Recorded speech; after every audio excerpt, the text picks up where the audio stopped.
সিদ্ধান্ত আপনাদের। এতদিন যা করেছেন করেছেন, যদি ঈমান আনেন, আল্লাহর কাছে ফিরে আসেন, ঈমান আনেন, ভালো কাজ করেন, তাহলে পিছনের যত গুনাহ আছে আল্লাহ নেকিতে পরিবর্তন করে দেবে। এখন আপনি আজকে ফজর থেকে নামাজ শুরু করবেন কিনা, এখান থেকে গিয়ে উজু করে ঈশান নামাজটা পড়ে ফেলবেন কিনা, সিদ্ধান্ত আপনার।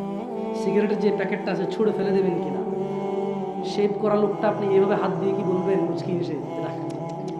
আসলে প্রতি সপ্তাহে শেভ করতে হয়, কাটি আবার ওঠে, কাটি আবার ওঠে, এই জিনিস ফলে আর কি।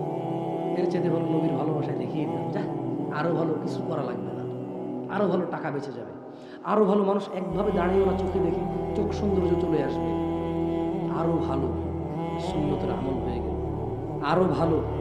এবার শরমে লজ্জায় অনেক কিছু বলা যাবে না, মানুষ বলবে যে মুখে দাঁড়িয়ে দেখে তুই কি কস।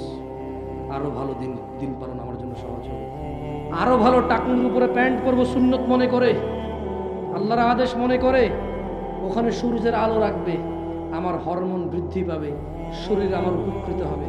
আরও ভালো, আরও ভালো। আজকে থেকে সমস্ত অপরাধ বাদ দিলাম, সর্বোচ্চ নেক আমল করার চেষ্টা করব, আল্লাহ আমার পিছের সমস্ত গুনাহ নেকিতে পরিবর্তন করবে, এই আশা আল্লাহর কাছে রাখলাম। কারণ আল্লাহ সবচেয়ে বেশি পছন্দ করে ওকে যে আল্লাহর কাছে ভালো কিছু আশা করে, যে আল্লাহর কাছে কি করে, ভালো কিছু আশা করে।